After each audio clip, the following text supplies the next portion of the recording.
Life is too short to remove a USB safely.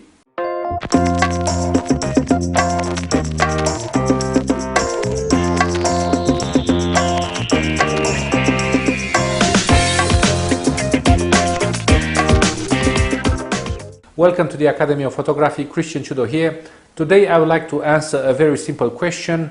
If you're a beginner, which camera should you choose? Which camera should you buy? What camera, what body, what lenses? For me, as an experienced photographer, camera doesn't make a difference anymore. And for me, if I would choose again a particular camera, I wouldn't spend any time worrying about it. I will buy the camera I can actually afford.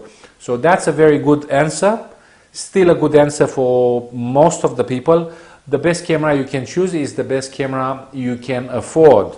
Obviously, if you want to spend some money on a camera, you're not going to spend $2,000 if you don't have them. If you have only $300, you will spend only $300, and maybe you will do the effort to go $350, maybe $400. So a generic answer will be the best camera for you is the best camera you can buy.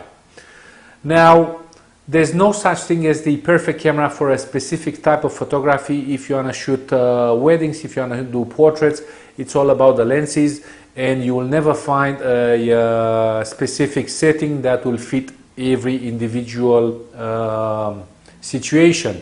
That is why it's a very difficult question to answer and to cover most of your needs. Every one of you is different. I am different. I know exactly what I want from a camera, and for each specific situation I choose a different lens because obviously I've got several lenses. However, I realize that being a beginner, it's quite overwhelming.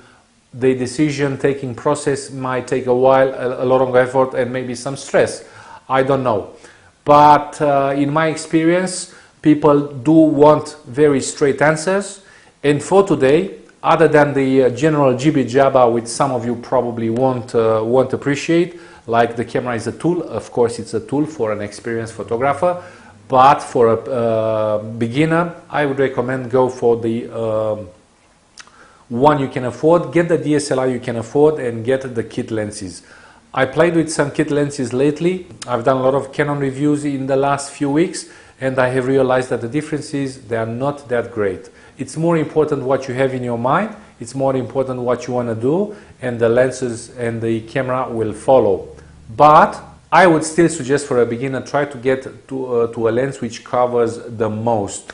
So my personal recommendation is go for 18 millimeters to 135.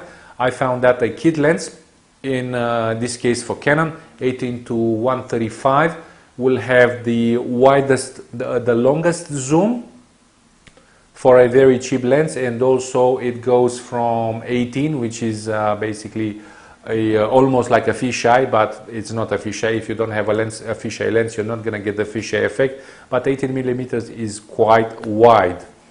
Obviously, if you go for a very cheap DSLR, the 18 millimeters will become something like a 20, or it depends on the crop factor, but I'm not going to get into that. I think 18 millimeters is wide enough, and 135 will actually give you the telephoto effect, and you'll be happy if you are shooting 135. You will get that nice blurry effect that everyone wants to have. Long story short, if you are a beginner, my recommendation, I'm not going to recommend a Canon or a Nikon or a Sony or a Panasonic because I'm a Canon user. I haven't compared with the others, with the other brands, so I don't want to be unfair with the other brands. My recommendation is try something that you can afford. Go for a DSLR, at least a DSLR, and go for the 18 to 135 zoom lens. If your brand, the brand you choose, will give you a large aperture, go for the largest. Before I go, just want to let you know, you'll never find the perfect camera to cover for everything, or the perfect lens. Each individual situation will require a different lens, a different setting, and a different combination. I hope that helps for some of you which are still struggling to choose a camera. Remember to subscribe, just go check out on the other videos, and until I see you next time, I wish you happy shooting. Thank you very much.